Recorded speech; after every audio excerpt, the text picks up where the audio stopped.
Greetings and welcome back to the channel. We are here with episode 16 review of Dragonball Daima.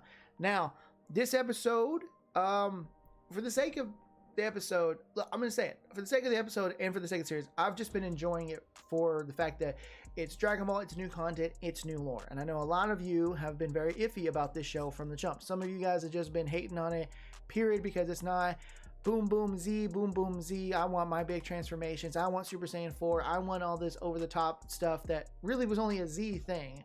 And the other part have been like, I've just been enjoying it because it's Dragon Ball and it feels very much like classic Dragon Ball.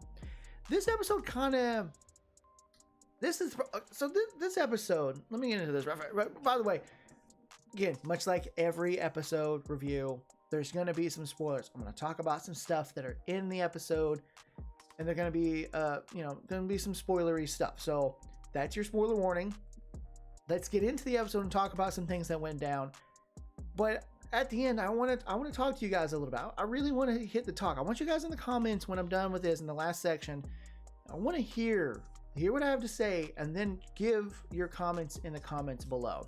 So this episode, in my opinion, I'll go ahead and rate it right now. In terms of just okay. This episode, I kind of put it in like two ways. The gag humor in this episode, very well done. I think it's right up the alley of classic Dragon Ball type of humor. It's very silly, it's very goofy, it's very wacky, very classic Dragon Ball humor. Love that about classic Dragon Ball. Classic Dragon Ball is my favorite. Kid Buu, Peel Off to 23rd, my favorite section of the story. Very much reminiscent of it as I'm watching it. Character interactions, character reactions, characters. But in terms of there being the Z stuff, the fighting, the power, there was none of that here. There was no fighting in this episode. Oh, okay, there's a little bit around the beginning, but I don't know if I'd call that a fight. That was more of a wash. And really no lore was added, which is another thing. You know, this series, being a small series like this, I think it was really important for the series to really do one major thing important. And the biggest thing was we're introduced to a new realm, the Demon Realm. So I think they should have been adding more lore throughout the series. And if you're not going to add lore, make each episode worth the time we spend watching it. So throw the lore in there. If you're not going to have lore, make the episode worth watching. Again, right? So, which means, hey, if you're not going to have a lore episode, if you're not going to have information episode, if you're not going to have all this stuff kind of episode, if you're not going to have like an exposition episode, hey, give us some more action. Dragon Ball is action, Dragon Ball is story. But if you're not going to have story, if you're just going to have them just meandering around, make it an entertaining episode. Make it super funny the whole way through, or give us action. And like this episode had a lot of good humor and a little bit of action, no real lore.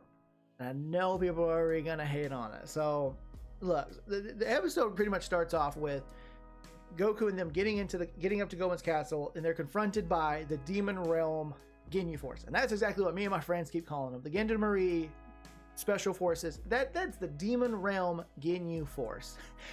Full stop. There's no doubt. They're literally doing the poses, they're doing the numbers, they're doing all of it. They are the Ginyu Force. And if you recall, last episode, or 2 episodes ago, where they're brought into Goma's castle, and he's like, hey, you need to be on the lookout for these types of guys. They may look like children, but they're really strong. And of course, the Special Force blew them off, right? So they confront them here, and Goku, Vegeta, and Piccolo like, hey, what do you want to do? And Vegeta's had enough of this. And here's another thing too. You guys have to realize that they're all in small kid bodies, but they're still, as far as the show is implying, they're still able to access the power of where they would be at as adults. It's just a lot of strain on the body. So those of you that are complaining like, how could they get shocked and how could it hurt? Because it's a kid. Remember, Kid Goku could still feel a lot more effect from things compared to his adult version. Remember, Kid Goku, yes, Kid Goku can tank bullets just like his adult self, but remember, Kid Goku legitimately would feel and go, ow, ow, ow, ow, ow, ow, ow, if a bullet hit him. So being back in a kid body, Goku, Vegeta, even Piccolo, they're going to feel everything that their adult's body would have hardened up to. And that's why in the last episodes when y'all were complaining about them taking the hits and all this stuff, it's because they're in child bodies. I need you guys to really watch each episode. If you're going to watch this series, actually watch the damn episode and stop just putting it on, glossing over, go full blinder mode, and then just go, how come there's no different thing, there's no power transformation? Stop doing that. Actually watch the show because it gives you a reason why. Is it a great explanation? No, but is it a reasonable and logical one? Yes. That's why they struggle more, because they're kids. Their bodies affect things differently. Their bodies feel things differently. They actually can feel more pain because they're kids right now, right? Yes, they're still really strong. Yes, they can still wipe out people pretty easy. But again, they're in kid modes, and Vegeta's pointed that out several times. He's literally gone, because we're in this kid bodies, it's hard to really make adjustments for things. It's hard to still really jump into situations that as an adult I jump into no problem. Now as a kid, I jump in, I get smacked, I'm like, Jesus Christ, I felt that. Whereas an adult, he wouldn't have felt it. Like, you got to pay attention and understand this stuff. So anyway, Vegeta decides, I'm going to fight the Ginyu, the fucking Demon Realm Ginyu Force, and he makes no effort in these guys. None whatsoever. Literally, they're like, I got this. And they go one at a time to confront him. Vegeta shows off a little bit with the first guy that confronts him, but knocks him out. Then the second guy comes out there, and Vegeta just straight knocks him out. No questions asked. Then the third guy comes out. He, once again, toys with him a little bit, and then just, again, knocks him out. Good, fun stuff. Just fun stuff. Again, nothing crazy action, no Namek Saga, no super stuff type of thing, but just some fun little action, right? Vegeta punking people is really fun, because Vegeta punking people is just very much within his realm, and I know you guys love Vegeta punking people, and he punked these guys out hard. So inevitably, the captain's like, all right, I gotta step up, I gotta do some stuff. Tries to hit him with his little sword, doesn't do nothing. It's just like, I'm gonna hit you with magic, right? So he charges up this big fireball, throws it at him. It falls a little short, right? But that was intended, because he's like, hey, the next one's going to be even bigger. That's your warning.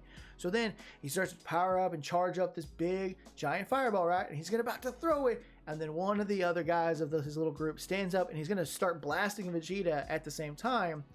But then he accidentally hits Captain's hands. His hand starts beaming red, the classic anime over the top cartoon. Oh, my hand is hurt, blame it, all that stuff. The fireball falls over, it explodes, whatnot, and then in the next scene they have them all tied up, the hand still showing that it's been hurt. Again, straight up in the gag situation. This episode had a lot more gags than really anything else, and I think the gags were worth it. They're funny, silly, but funny. You gotta relax a little bit when watching this stuff. That's why when you go back and watch classic drama, you gotta relax a little more, because there's a lot more gags to it. And this had the gag. They're all tied up, and they're like, Captain, are you okay? And he's like, yep, my hand's better now. It's all right. It's still doing that bright red and flashing effect. Very cartoony, right? Very gag. Goku's like, hey, can I have the chips? And they're like, yeah, sure, here, take the chips. So they go off to take the chips, and Goku and them go off to now deal with either Gomah, find the Dragonball, or find Dende. And they decide, hey, let's get Dende first, right? So they get to the castle, and then me and my friends have been, I know a friend of mine, SSB Ace, did a stream the other day where he pointed out ideas and theories that we had for the upcoming episode. Did our theories pan out? Not exactly. Some things yes, some things no. I implied that the girl that took the eye from Hibis was not Degasu, because the Kais have never shown that type of ability to transform like that. So I'm like, she's not Degasu. But I was like, wackier things can happen, maybe. But I'm going to lean on more of that 99% 9. She's just someone that he used. And of course, it proves right there. She was just someone that Degasu used to get the eye. Cool. But then we also said that they're going to split up for a short time. And we were right.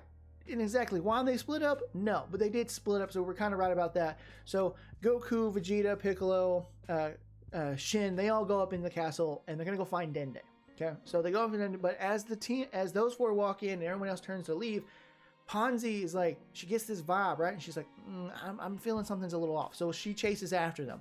Watching Ponzi chase these guys is hilarious, because she is like, these guys, Vegeta and them are just running off. She's like, okay, catch him. But right before she runs in, or as she's running in, Glorio notices this. So Glorio's like, oh, paying around stuff.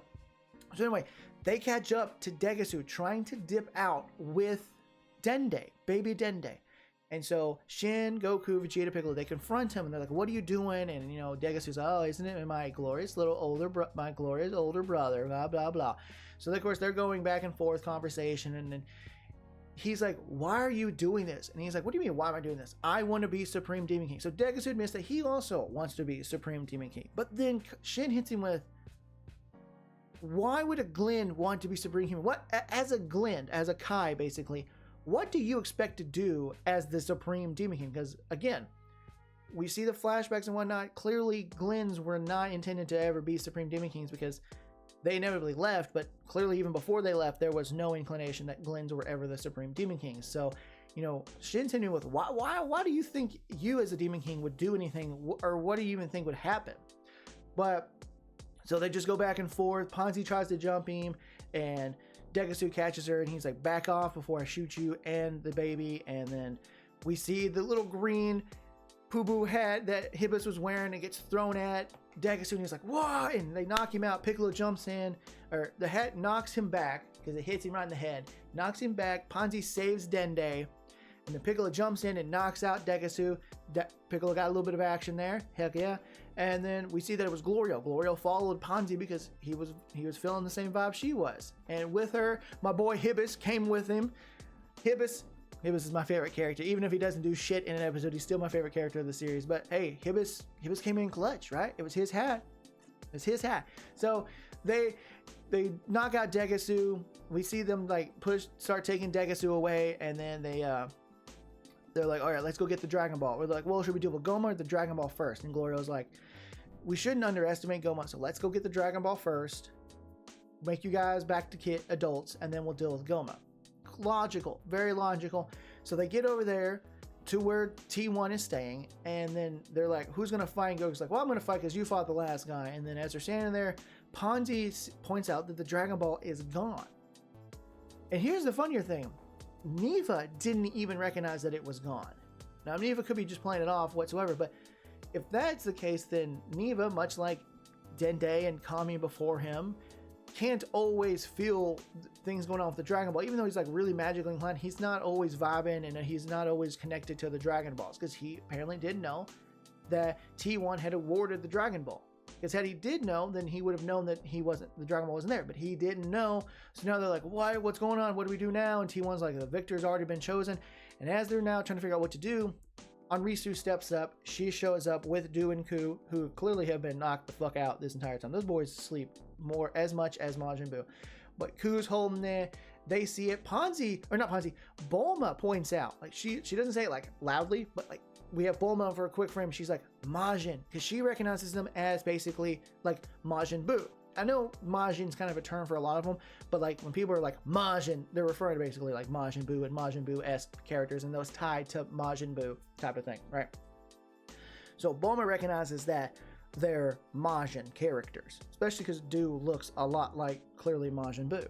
He's just green, slightly different looking, or yellowish green, slightly different looking, but pretty on point. He even has the antenna. So that section ends with them being confronted with Anrisu, Glorio staring down on Anrisu. So now the next episode is going to be interesting, because the next episode shows a couple of things. The next episode, we're going to get Goku versus Du and Ku.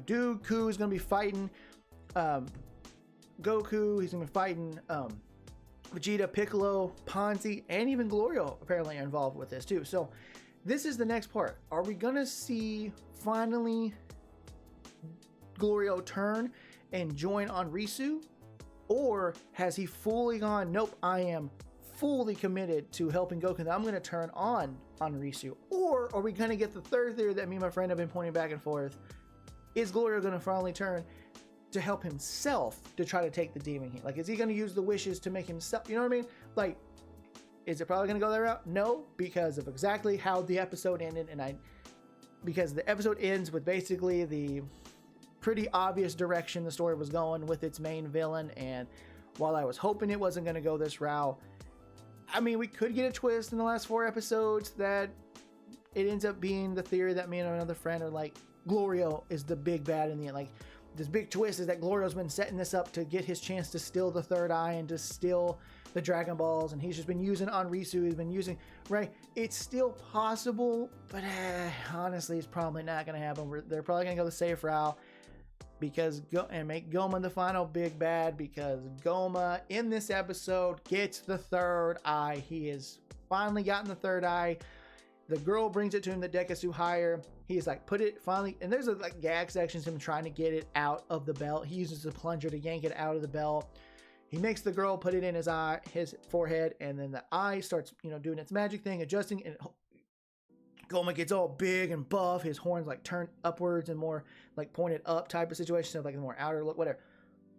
And the episode ends with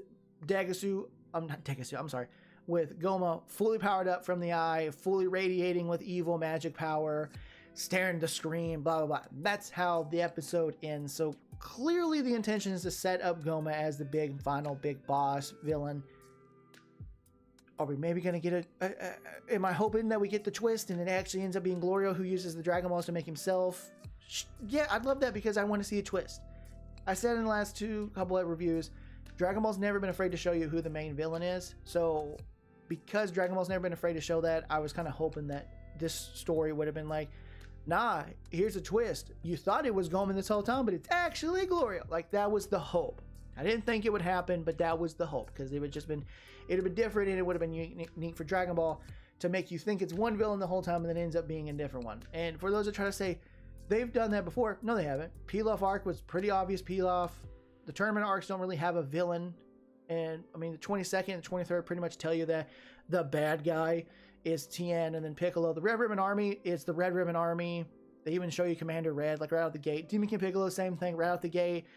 With the death of Krillin, they're like Demon, and then we hear the story of Demon King Piccolo. Like, they pretty much tell you from the jump. You get to Z, Raditz from the jump. They tell you that Vegeta and Nappa are coming. You go to Namek, and they arrive to Namek, and they find out that there are other people there besides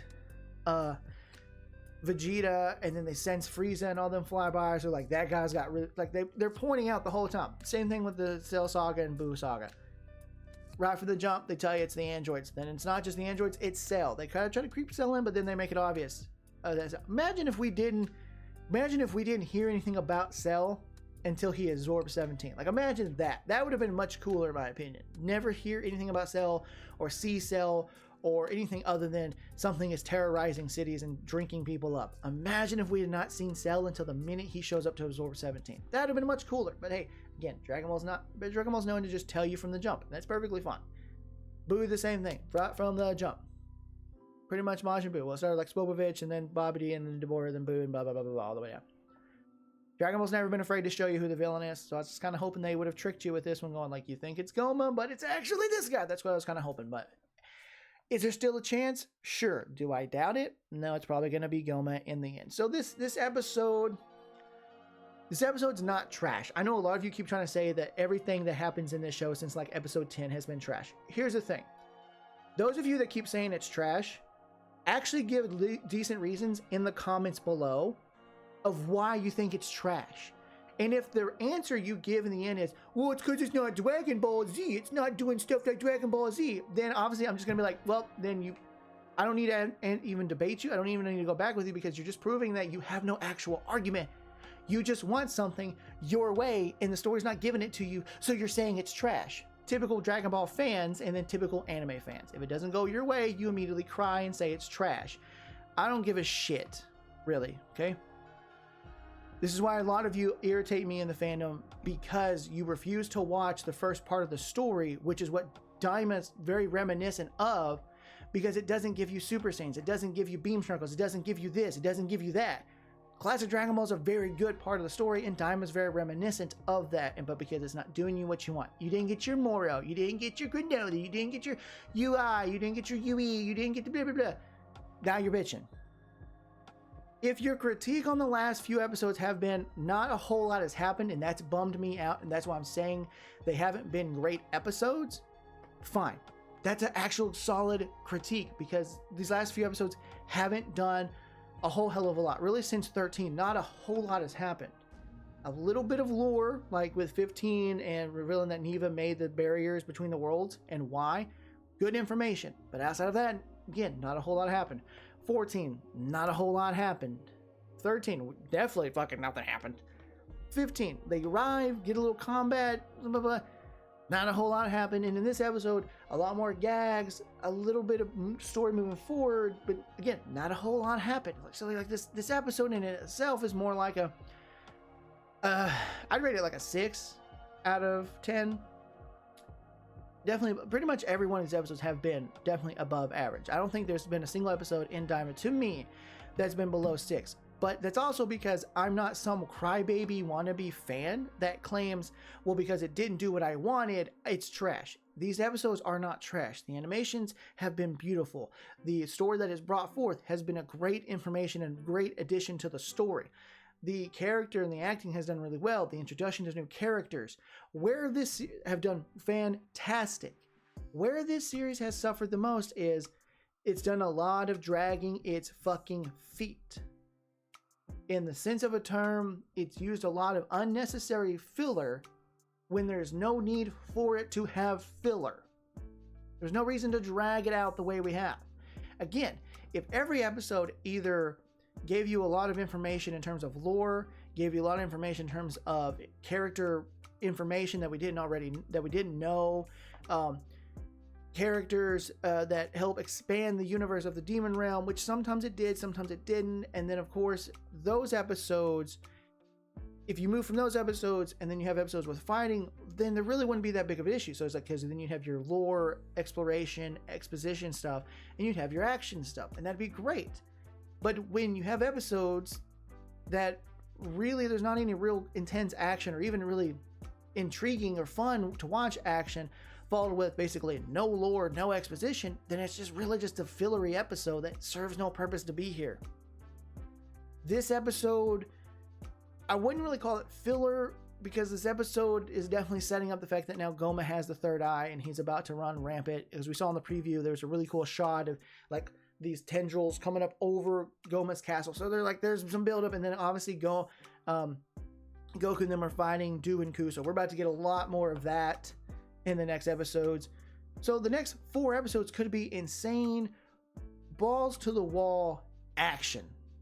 And that'd be great, because the series haven't had a whole lot of serious action besides the fights with the T's. It needs some more action. I think we're at the point to where we don't need a lot of exposition anymore. Maybe a little bit here and there if it's just to help expand to something. But at this point, I don't see any reason for lore information or exposition dumps until probably the final episode, where we just feel where we're finally, where we're closing out the story. Then you can go back to some more exposition. Then you can go back to more lore and stuff like that. But from 17 to the very end, I think we just need some intense action all the way through. And again, if that was your complaint, that's a genuine complaint, that you wanted more action and there's just been so much of kind of a lot of unnecessary stuff, and that's what's bothered you the most, that's a fair critique. But if your critique is, well, it's not giving me what I want and I'm not getting a ton of action nonstop all the way from episode 1 to episode 20 to episode 25, and I'm blah blah blah, I'm not getting transformations, I'm not getting my Super Saiyan 4, blah blah, if that's your critique and that's why you're calling it trash, it's not a real critique. That's just you being a whiny baby. That's not a good critique. This show does not have to give you what you want, it's to give what Toriyama wanted. The failure is that there's a lot of unnecessary shit going on in this show that serves no purpose. But the lore, the expansion, the information, the exposition, all that was great information to add to the universe of Dragon Ball. What little action we have gotten has been fantastic.